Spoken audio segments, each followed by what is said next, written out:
Okay, we're back. Continuing reading the Mahaparinirvana Sutra on page 84. Bodhisattva Kasyapa said to the Buddha, well said, well said. What the Tathagata says is true, not false. I shall accept a word with the greatest respect. For example, just as if I had received an adamantine treasure, just as the Buddha says, these bhikkhus should stand on 4 things. What are the 4? They should be based on Dharma, not the person, on the meaning, not the letter, on wisdom, not on consciousness, on import embracing sutras, not on non-import embracing sutras. They should well know these 4 things, but not for such persons. The Buddha said, being based on Dharma means nothing other than basing oneself on the Mahaparinirvana of the Tathagata. All Buddhist teachings are none but Dharmata. This Dharmata is the Tathagata. Hence, the Tathagata is eternal and unchanging. Any person who says that the Tathagata is non-eternal does not know Dharmata. Such a person is not one to base oneself upon. All the 4 persons mentioned above appear in the world, protect, realize, and become a refuge. Why? Because they thoroughly understand the deepest points of what the Tathagata says, and know that the Tathagata is eternal and unchanging.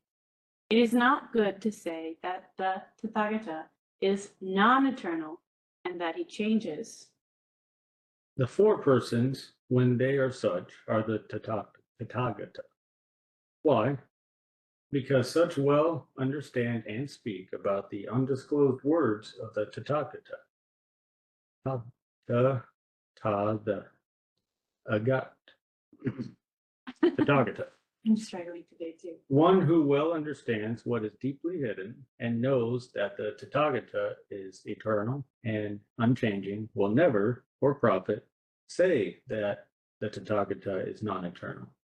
Such a person is one to base oneself upon.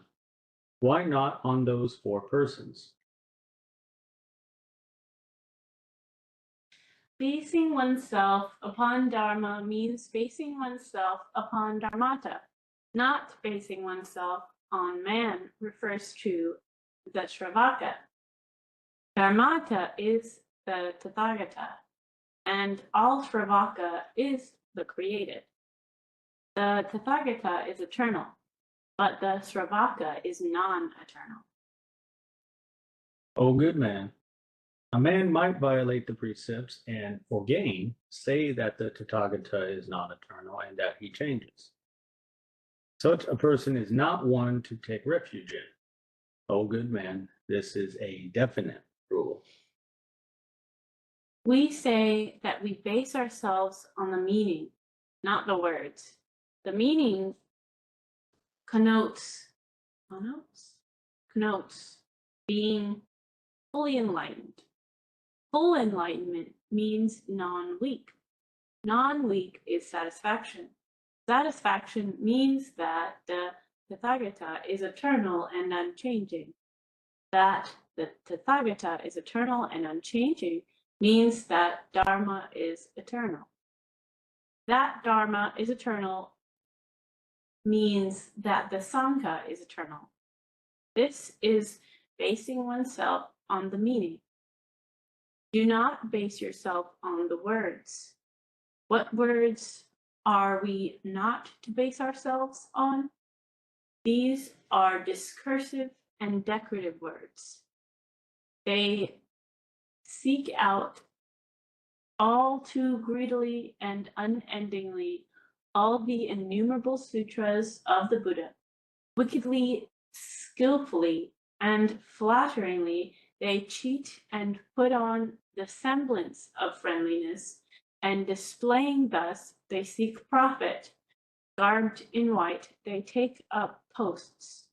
They also loudly proclaim, the Buddha allows the bhikkhus uh, to keep all menials and impure things, to trade in gold, silver, rare gems, to store rice, to trade in cows, sheep, elephants, and horses, and thus to seek profit.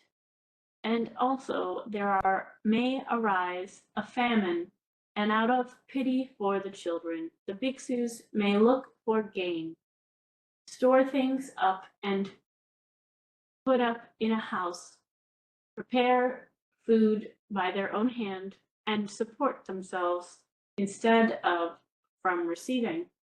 All such words are not to be depended on. We say that we base ourselves upon wisdom and not upon consciousness. The wisdom alluded to is the Tathagata. If any Sravaka does not well understand the virtues of the Tathagata, such a consciousness is not to be depended upon. If he knows that the Tathagata is the Dharma body, such true wisdom can indeed be depended upon. If a person sees the expedient body of the Tathagata and says that it belongs to the 5 skandhas, the 18 realms, and the 12 spheres, and that it arises from feeding, such is not to be depended upon. This means that even consciousness is not to be depended upon. If a sutra says thus, it cannot be depended upon. Okay. So a couple things. With the basing ourselves on the meaning, not the words. So the meaning being fully enlightened. So we know from the core sutras that we've studied what enlightenment is. The Buddha defines it in the Shrangama Sutra, and that is what our practice is based on, our practice of Supreme Bodhi. So we understand what the meaning is based on our practice of Supreme Bodhi. So this is kind of a, don't get mired down by needing to read every single sutra, needing to, recite and memorize that scholarly knowledge, knowing the words, but not practicing the meaning, right? So the important part again is making sure that you're practicing correctly, not making sure that you memorize everything, know what everything is called. All of that should be after you've already, mastered your experience of Supreme Bodhi. Also with wisdom, and we say that we base ourselves upon wisdom and not upon consciousness. So consciousness in Buddhism it's one of the 5 hindrances, the 5 aggregates. And the consciousness we're talking about is knowing and understanding. So when we think about it in that light, it makes a little bit more sense, because the knowing and understanding we're talking about, it can be, as broad as I know how to cook, or as finite as I know that this carpet in front of me is a carpet. So when we talk about basing ourselves upon wisdom and not upon consciousness, wisdom comes from practicing Supreme Bodhi. It's that the insight and those byproducts of the loving kindness, unconditional compassion, and the wisdom that comes from not being cluttered by the 5 aggregates that would arise when you're not in Supreme Bodhi. Teiko, I see your hand is up. Okay, be very, very careful about the consciousness thing. You've omitted a couple of words. It's not just knowing and understanding, because knowing and understanding alone is not the issue with the problem with consciousness. It's the thinking that you know and understand. It's thinking you know it and understand. It's a belief that you know and understand. It's a consciousness is that in the context of it being part of the five aggregates is the belief. It's not knowing and Well, understanding I alone. I get that. That is an important thing. I do think in the context of the five aggregates, knowing and knowing and understanding has to arise as a thought, right? If you don't have a thought about knowing and understanding, it can't arise.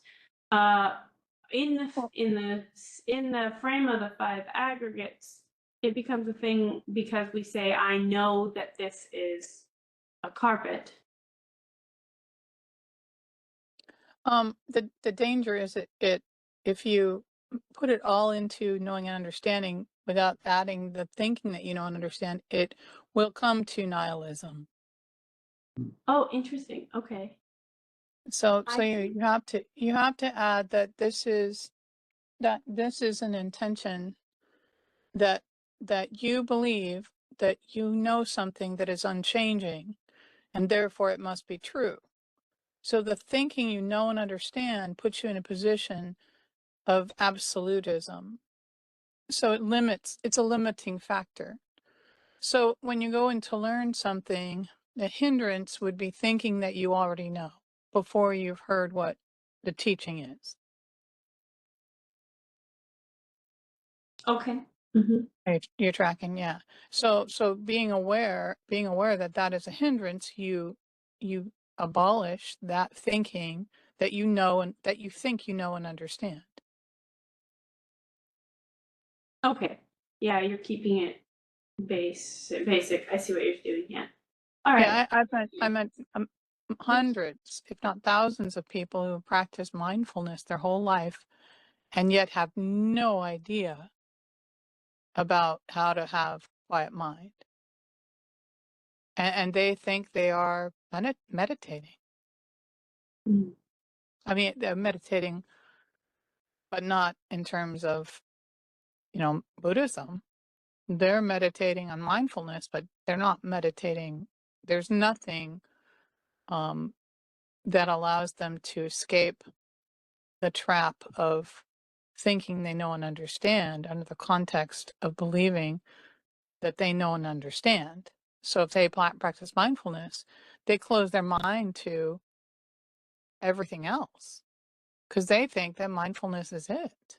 They will, they won't hear. Their ears are stuffed up. They don't hear. Yeah, And I see what it, you're saying. Hmm. yeah. So once you think you own something, and once you think that you know it, you're no longer open to the realization that maybe you don't know it. And it's such a limiter. It's such a limiter because of the audience, the mindfulness is just half of the practice. Mindfulness is the awareness of thought arising. It's not the awareness of thought declining, nor is it the awareness of the place where there is neither thought arising nor thought declining. It is only half of the picture. It's good to be mindful, but don't stop there. That's not, that's, unless you're ready to just say, that's all I want to do is mindfulness, but don't come into a group like us and say, well, I know everything you're about to say because I know mindfulness. That doesn't work. And that limits your capacity to comprehend that that's a dead end. If your goal is, truly to be liberated. Yeah. Okay. Anyway, yeah. Good call out. And it echoes everything else. I mean, the clinging to the externals, clinging to the thinking that just as detrimental as it is, not understanding the other five aggregates, clinging to the form and the perception. It's all pretty congruent in the fact that it's that dependency we're talking about. Yeah, and a belief. It's an absolute belief. Like if you have a piece of chocolate that makes you feel good, and someone comes up and tells you, well, that's not the origin of a rising of your well-being. They're going to say, oh, yes, it is, because I feel good. And that's consciousness, because they absolutely believe that their feelings at that moment are the origin of a rising of well-being.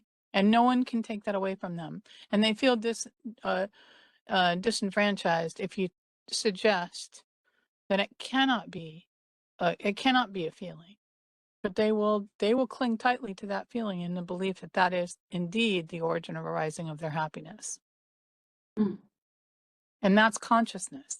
That's why consciousness is the thinking you know and understand. Now, if you consider that you're aware that your knowledge may be flawed, you will say, okay, what do you have to say? I will listen to you about my chocolate. Maybe I don't know as much as I want to think that I do. And you're able to do a self-assessment and realize that I better stop thinking I know and understand in order to allow for someone else to present their ideas. Yep. Yep. And those are wisdom. I think that is the benefit of things like the tea ceremony, of the slowing down, and emptying your cup, and that whole situation is born of this idea that you need to come to the table without anything, without expecting anything. And it is difficult when we're working with people that have no idea what this is, Yeah. because of the preconceptions that are Yeah. around. Well, that's why the study of the five aggregates is so important, because it asks these questions, and the questions are founded in, the ancient writings. So it's not coming from you or me; it's coming from the very practice, the very core of the practice itself. Yep. Now, I noticed that in the sutra you're reading, that it said it was not. Did it say it was not the five skandhas, the five hindrances? In Mhm. that it's not that alone. Was that from our reading today? Yeah, it Is was it this just here that belongs to the five skandhas? That yeah. I think sentence. If a person sees the expedient body of the Tathagata and says that it belongs to the five skandhas, the 18 realms, and the 12 Mhm. spheres, and that it arises from feeding, such is not to be depended upon. Yeah. So the idea that we use five skandhas as an expedient, expedient means doesn't mean that that's all there is. So again there is that continual effort to seek out what is Well, beyond. that's a really good call out, because that sentence to me says that they're practicing incorrectly. If they see that the Tathagata belongs to the five skandhas, they're not seeing the Tathagata. Hmm. Yeah, and yeah. So I mean, take it for an experience. For instance, if you were to sit and you were to meditate on what it is that you name that is form, you meditate on the five skandhas, and just because you're aware of these things in your world around you in your mind, it doesn't mean it teaches you what to do with it. Right. Yeah. So it doesn't liberate. There's no liberation from just knowing the five skandhas. Yeah. Right. Mhm. So that's a warning there. And it goes along with the comment earlier about the decorations, that all of the appearances of grandeur, Yeah. um, that betray, the true Tathagata, because it cannot be, it cannot be an appearance, because it cannot be anything. And so it's like, yeah, why are you doing this? I think it's Well, wonderful to oh, go ahead. Yeah, I think that appearance also can apply to different things. So like appearance, like outward appearance, like I see the fancy bells and I see the altar and that can trick you. I see the robes and that can trick you. But also appearances like esoteric language, fancy terms that don't seem to be defined well, wanting to rush quickly through the teachings. Those can also be those appearances Yeah. that are not to be depended upon. Right, right. Or giving out ordination carelessly as a trinket without considering the impact that it has on those people that will learn from that or ordained person. True. It has to be done very carefully and meticulously. Um, this is I've seen so many temples just be, I mean, like there's that one Japanese temple in Japan that's the Rinzai temple, and they graduate 200 monks a year, and they send them out, to start temples. I can't imagine that all 200 of them can apply this practice correctly. I Yeah. can't imagine. I can't imagine. That to me is it's just a trinket. It's a trinket. Well, and You know, I yeah. think that's the crux of why our or the ordination process isn't generally published, because it has to be a student teacher relationship. There is no, like, there is a set course for the things that has to be done, but it's a really personal process that can't be measured in, okay, in 6 months you're going to be ordained, in 2 years you're going to be ordained. That's just not how this works, because Yeah. it it has to be, show me that you can do it first, Well, and then and yeah, and the danger with that is that these people graduating from these fancy temples believe they know, right. and when they believe they know, they're certainly not going to admit they don't. So if they're approached by, let's say, somebody that maybe has questions that they're not familiar with, comes to them and asks these questions, they're they're going to stand there and bluff. They're going to Yeah. stand and bluff, and that is not the practice. Yeah. Fake it till you make it is not good enough. Not it's not good enough, it's not the practice. I mean, and who's gonna see it? Who's gonna see it? They're gonna see all the fluff. They're gonna see the trinkets, and they're gonna say, "Well, how come they can't answer my question, or I don't feel like I'm satisfied?" But it's okay because they have a really beautiful temple, or they have really beautiful robes, or of course they shaved their hair off, so therefore they must know. So I'm gonna negate my questions because I'm gonna believe that I know just like they know. Yeah. And there's this terrible chain of limitation that's set upon, this not only that particular order, but also all of their graduated monastics. It's awful. It's awful right now for us. I mean, I've only seen, I can count them on one hand, folks that are actually real. Mm. Yeah. Anyway, and a couple of them have passed away not too long ago. So, Oh. yeah. So, Yeah. So anyway. I mean, those speaking to those, on YouTube, or attending, currently interested in ordination, in this practice, in this order of ours here, um, just know that it takes a lot of effort. It takes commitment, and you have to reach out and you have to contact us if that's your interest. And yeah, they're just to emphasize, because I think the number one question that people have when they approach about ordination is, how long is it going to take?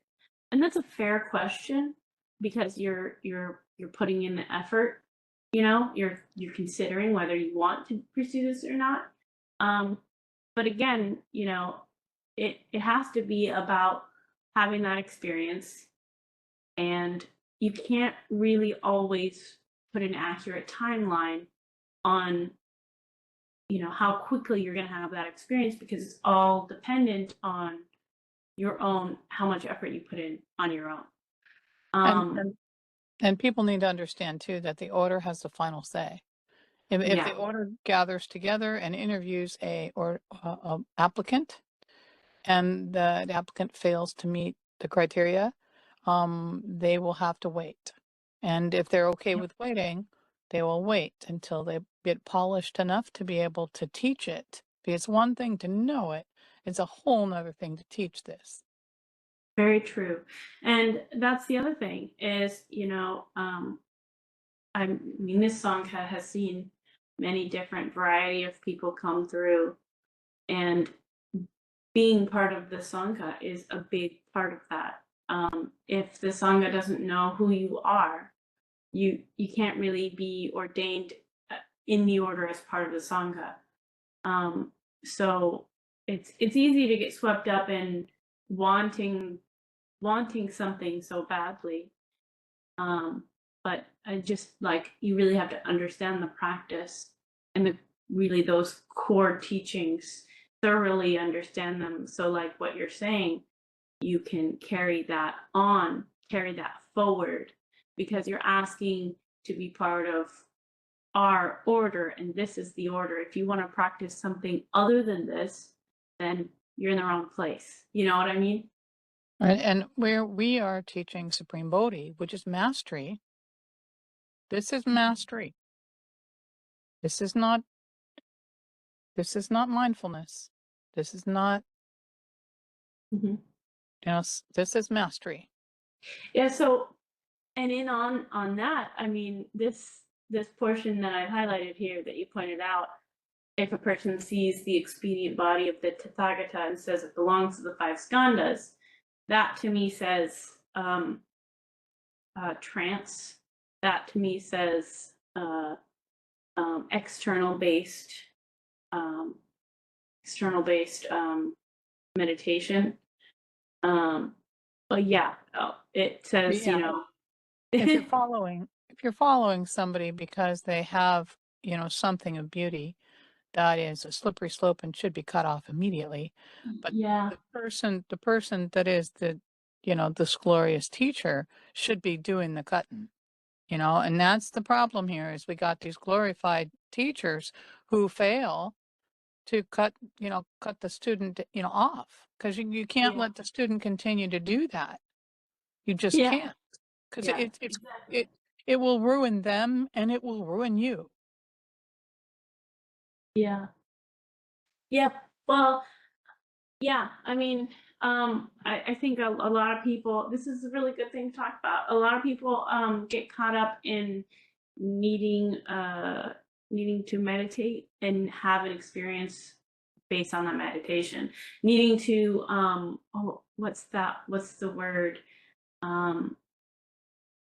Sensation. Needing a sensation to confirm they're doing it correctly, right? Needing to attain the jhana states, or whatever, what have you, some kind of feeling associated with the meditation. And while that is often a byproduct, I think all too often people make that the focus. And that's fine, because there are hundreds of ways to meditate, just like the Buddha said. But if they approach, this order, our order, they have to understand that that is not an affirmation of your effort.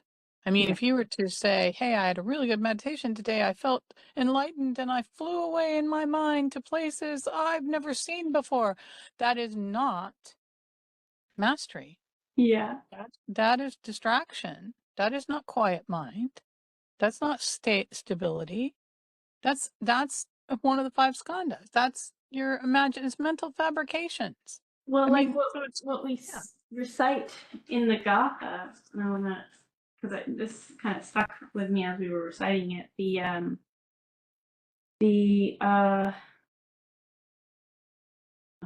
flowers in the sky, Yeah, imaginary, you start to see Imagine. flowers in the sky. Yeah, you Mhm. stare at the sky long enough, you start to see flowers in the sky.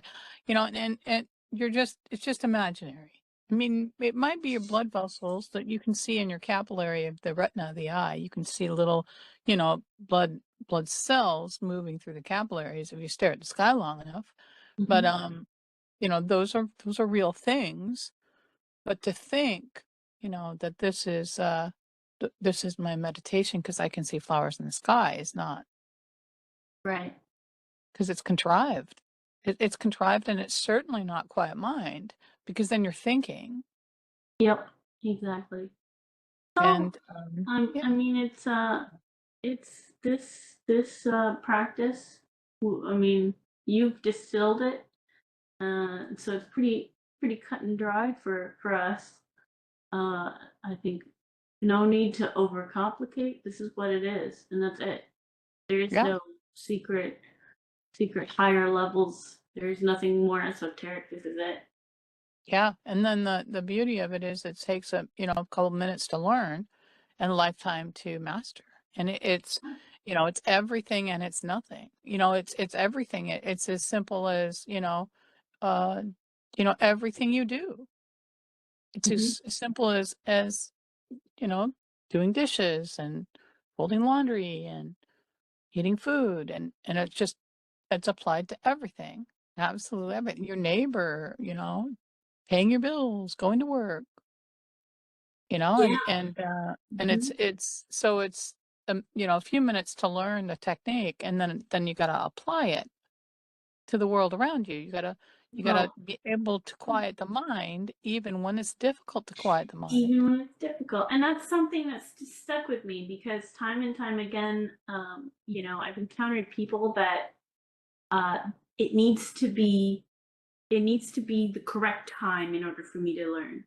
Like, Right. Right. I need to be not stressed. I need to, um, finish my obligations. I need to clean up my life. And it's something that surprisingly is um, widely accepted. The wrong thinking that you can only meditate when you're relaxed already. You know. Yeah, when you have a candle lit and you have your cushion set up and you have a quiet place in your house, or you're not bothered by thoughts of needing to be somewhere or go somewhere.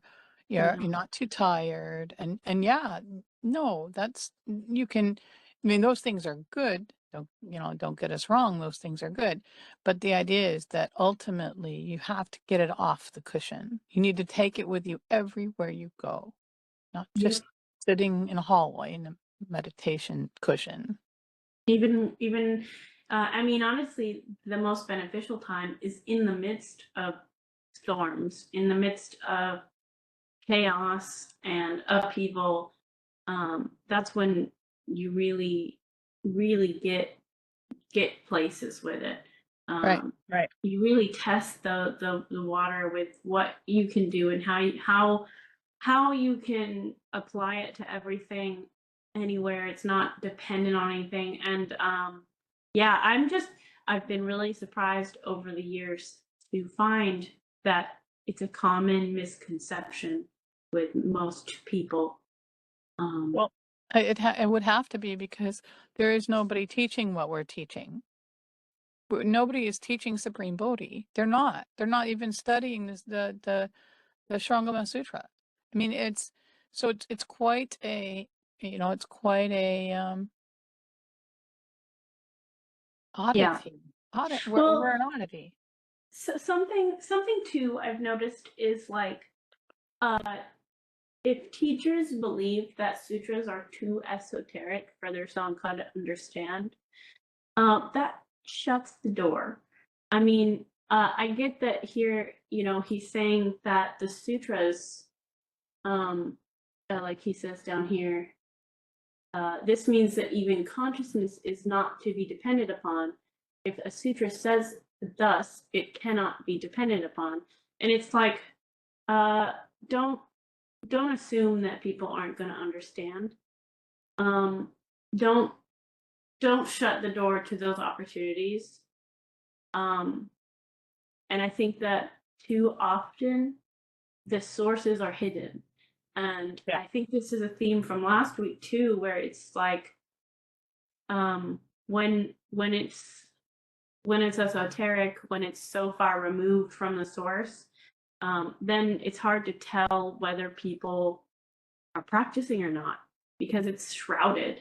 Well, Because it's up to the teachers to investigate their students to make sure that they are getting it. And that is the burden on teachers. They have to. well, I'm talking about teachers, like teachers that hide the sutras and But that that's give you yeah. esoteric answers. Then it's very easy for people like you and me and Rob and probably Nick and Tim to see their inconsistencies. It's probably pretty easy.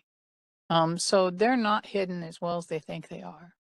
So that's the difference between wisdom and consciousness, though.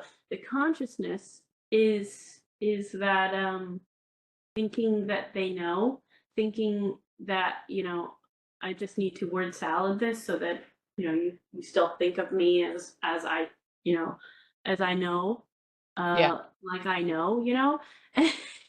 Instead of the wisdom of giving the tools to get there.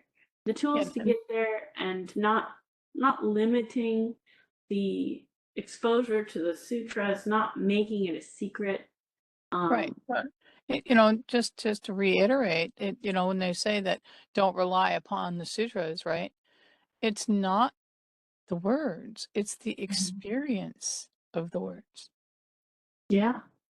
And so you're right, esoteric, yeah, if a monastic teacher is not well versed in the experience of the teachings, then of course they're not gonna teach the esoteric sutras because they're afraid. They already know they don't know.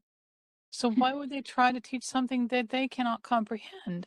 And that is such a sad thing. It's such a sad thing. Um, I don't That's know. also dependency on consciousness. It is. Yeah. If you need to know or think you know in order to teach, then you're not practicing. Well, and a Um, lot of yeah, go ahead. not to say that I feel like what I just said undermined everything we just said about ordination, but when you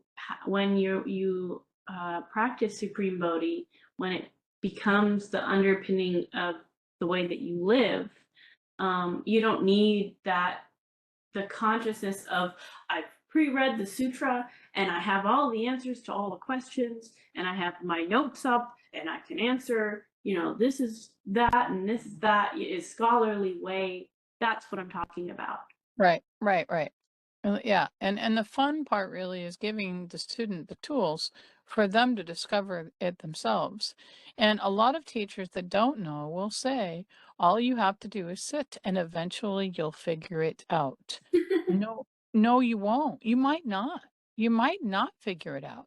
You might not figure out what quiet mind is. You might not be able to control it. Um, why why not give them what they need, the tools what they need up front, and then have them work with those tools just immediately, right off the cushion, the first meditation. Have them work with them.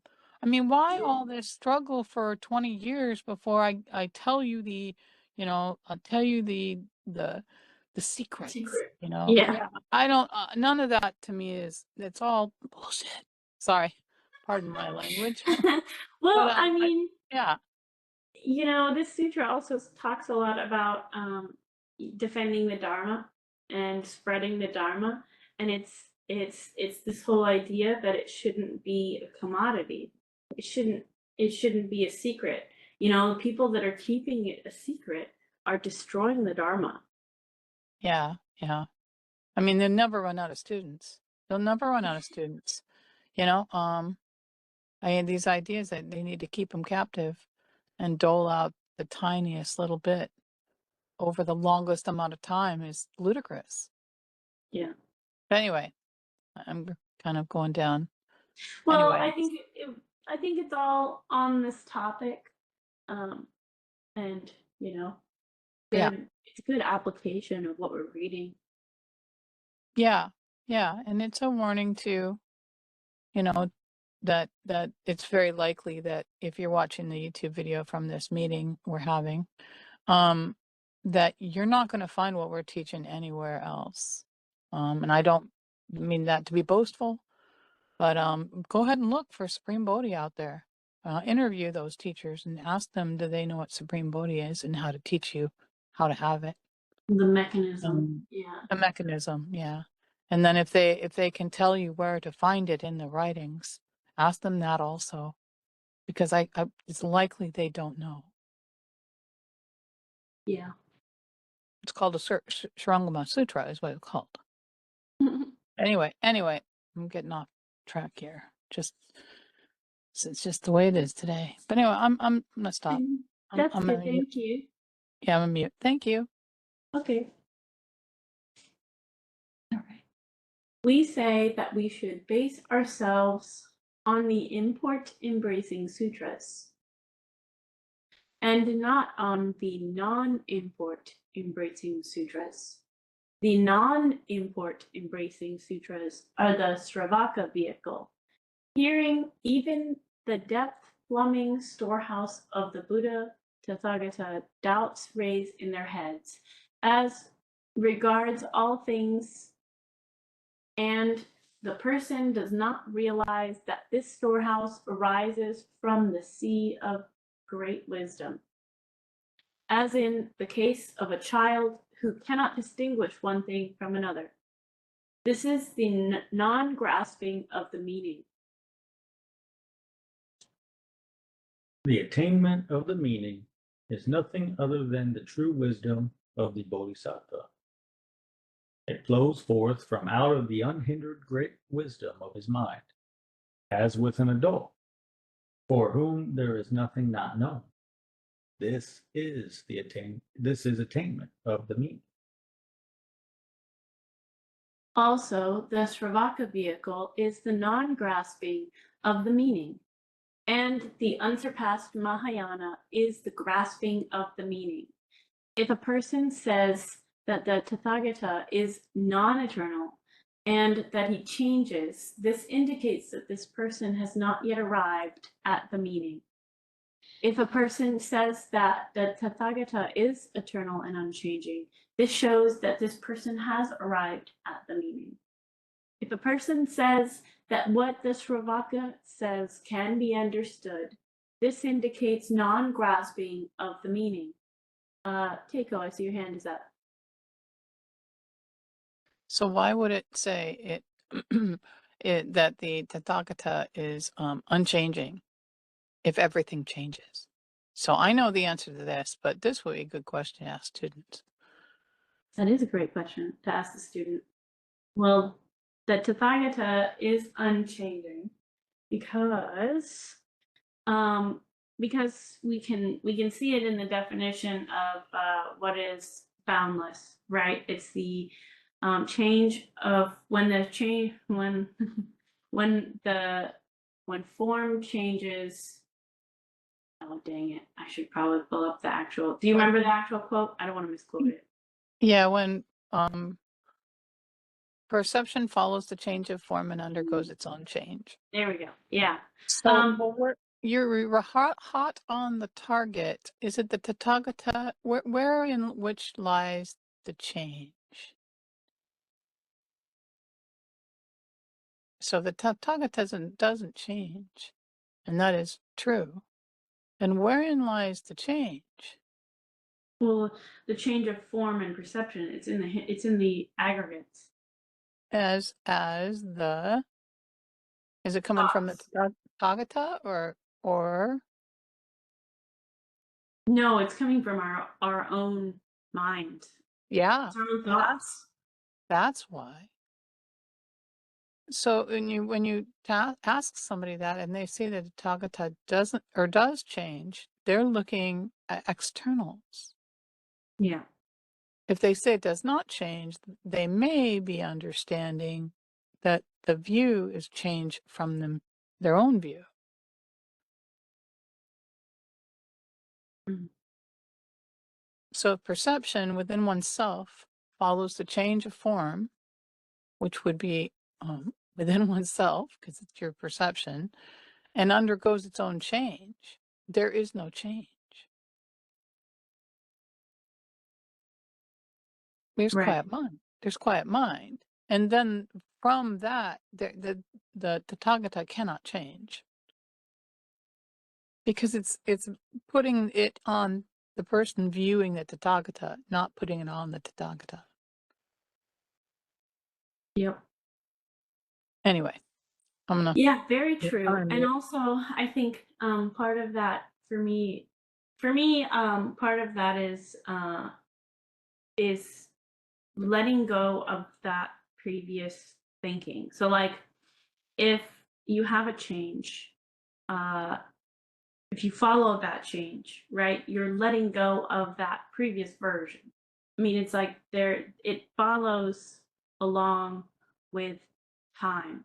So I'm not saying this was a carpet a second ago, but now my perception is following the change of form. And since I'm getting rid of the form that is the carpet, now my perception, is no longer carpet.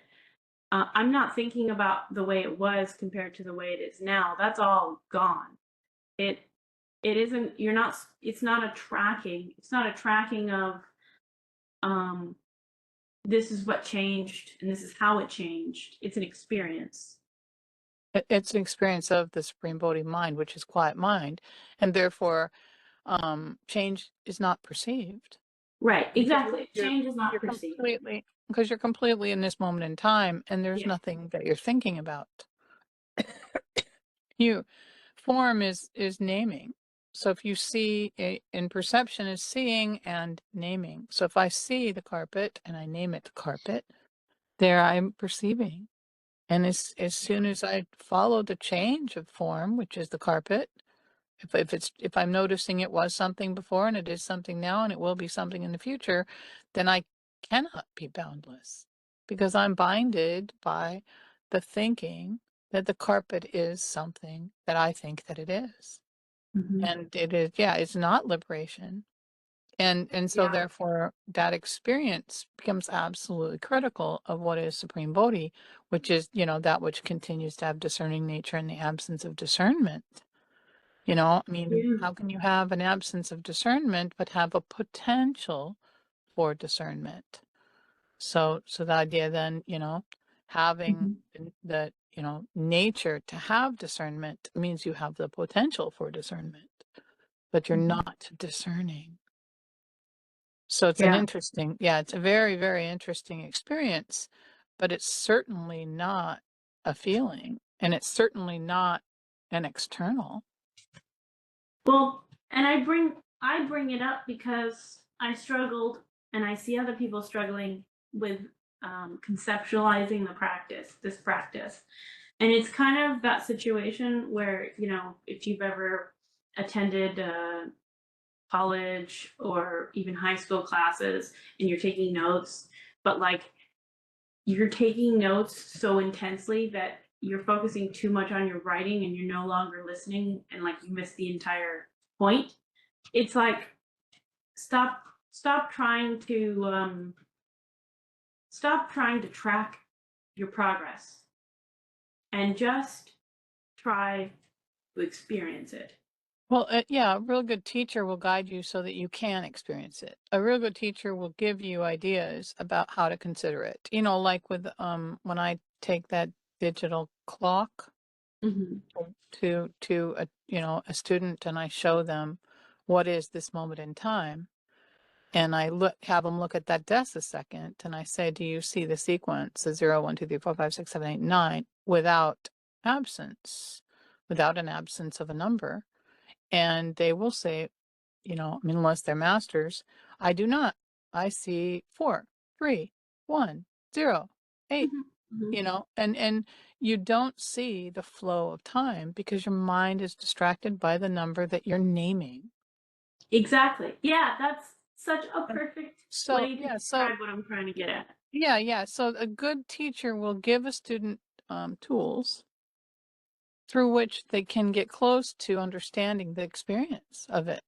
And then the two objects of allowing a thought to form and allowing a thought to diminish in order to see the middle where there is no thought, but there's potential for thought, is true teaching, because you're teaching the immersion in the experience of the actual instruction from the Buddha. You Yep. know, so I don't know. The hardest part, though, I have to say, you know, to prospective teachers, some of the hardest parts is that you can be that excellent teacher, but just like we started off saying, if that student can't come to it with an open mind, it's like talking to a wall, and that can be very discouraging. And so teaching then becomes a practice in and of itself, right? Well, I think that's where the teacher needs to say, you need to go somewhere else and practice, because you're not really here to do what I'm asking you to do. You're here to do something else. And so I think that, you know, as a teacher, you need to be able to say, you're not ready. Yeah. Because I've spent years teaching people that were never ready, no matter how ingenious I became at trying to show them the experience. Well, and look at the Buddha is so reading the sutras is amazing, because he struggles with that too. I mean, Ananda, it was his first student, and it like almost the last person to really understand it. Right. Yeah. Yeah, that's true. That's a good point. Good point. I'll mute. Thank you. I got to get my phone charger. Thank you. Okay. Yeah. Good conversation. Thanks. All right. Okay, here we go. Also, the Sravaka vehicle is the non-grasping of the meaning. Oh, I already read that part. You did. I was here. I'm just going to restart this paragraph. Also, the Sravaka vehicle is the non-grasping of the meaning, and unsurpassed Mahayana is the grasping of the meaning. If a person says that the Tathagata is non-eternal and that he changes, this indicates that this person has not yet arrived at the meaning. If a person says that the Tathagata is eternal and unchanging, this shows that the person has arrived at the meaning. If a person says that what the Sravaka says can be understood, this indicates non-grasping of the meaning. If a person says that the Tathagata is a product of feeding, this is non-grasping of the meaning. If a person says that the Tathagata is eternal and unchanging, this is full grasping of the meaning. If a person says that the Tathagata enters nirvana, as in the case of fuel that has burned out, this is non-grasping of the meaning. If a person says that the Tathagata enters the world of the Dharmata, this is grasping of the meaning.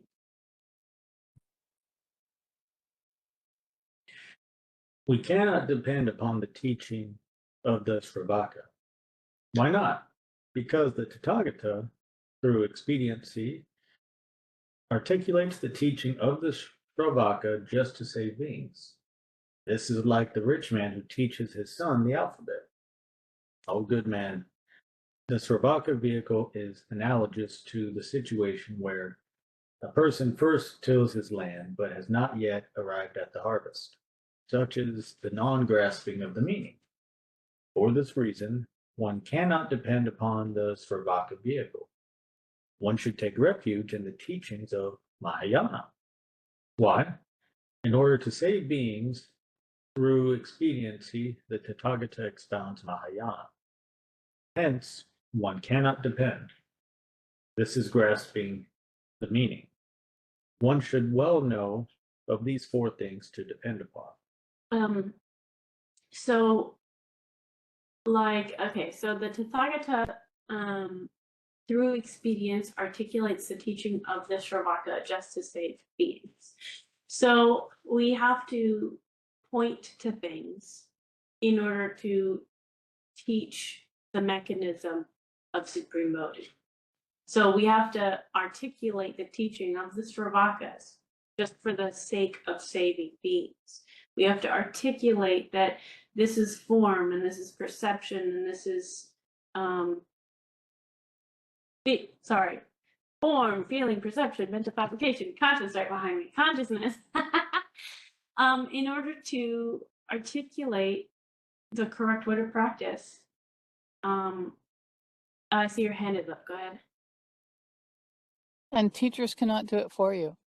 You Yeah. have to do it for yourself. Yeah.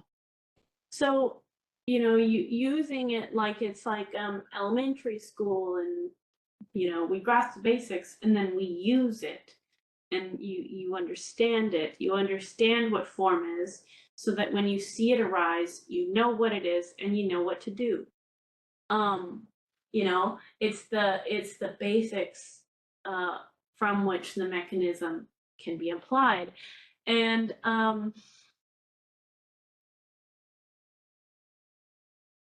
let's see.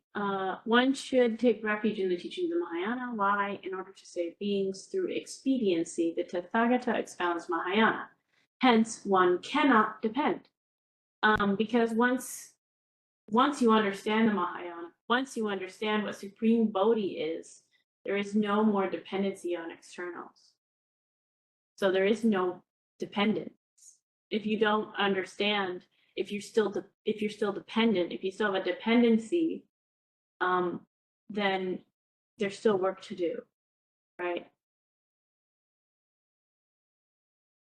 All right. Also, next, we say that we base ourselves upon meaning. Meaning is the honest mind. Honest mind means light. Light means non-weak. Non-weak is the Tathagata. Also, light is wisdom. The honest mind is the eternal. The eternal is the Tathagata.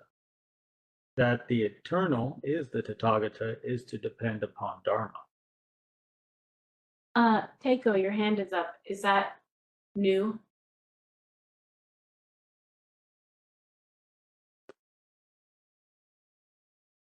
Okay, cool. Thank you. It's old. It's old. Sorry. Thanks. I just want to make sure.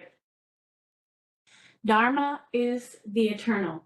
It also means boundless. It is hard to know.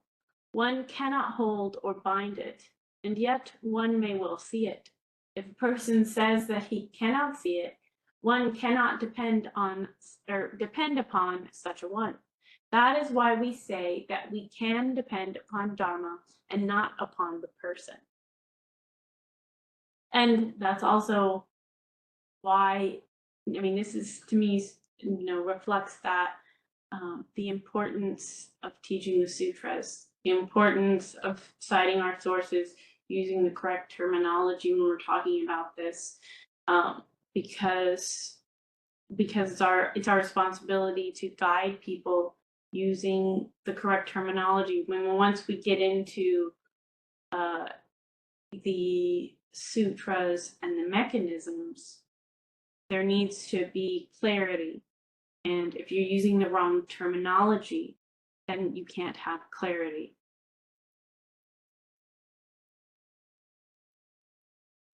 Also, if a person says that the all-wonderful world is non-eternal, such is not to be depended upon.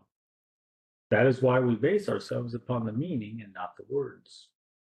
To say that true depends upon wisdom means that the Sangha is eternal, non-created, and unchanging, and that they do not store away the 8 impure things.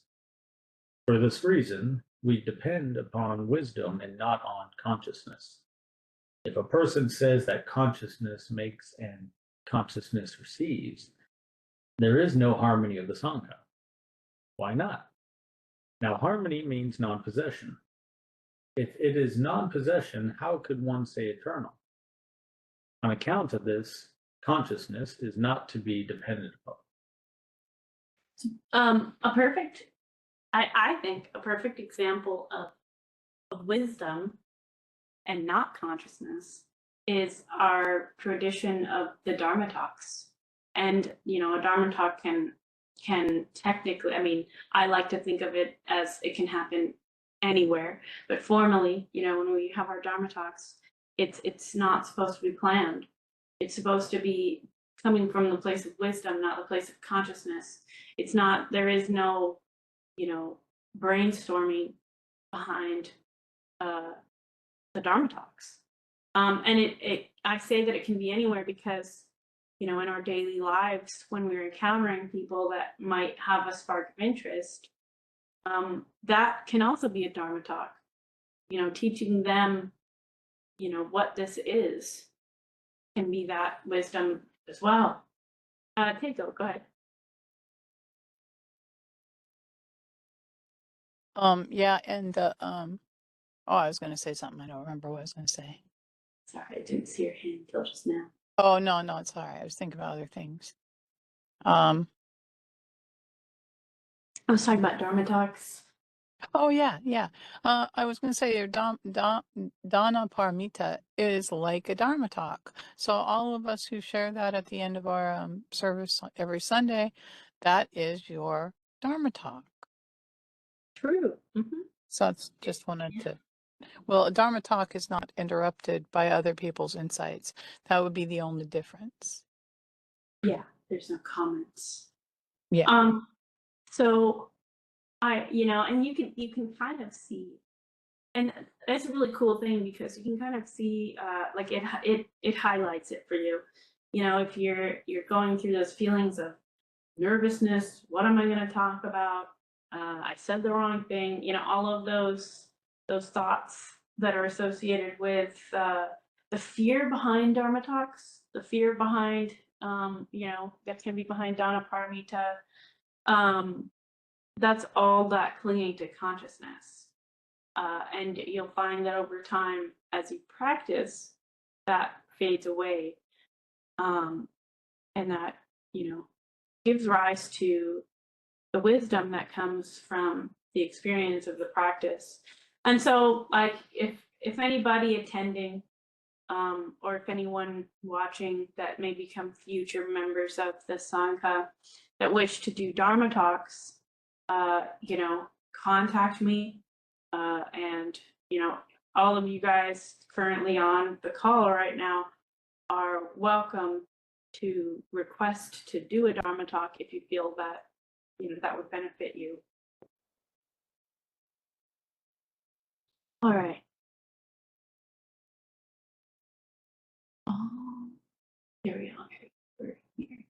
We say, actually, it is 5:37. Time flies. All right. This is a good place to stop and transition into that Paramita we were just talking about.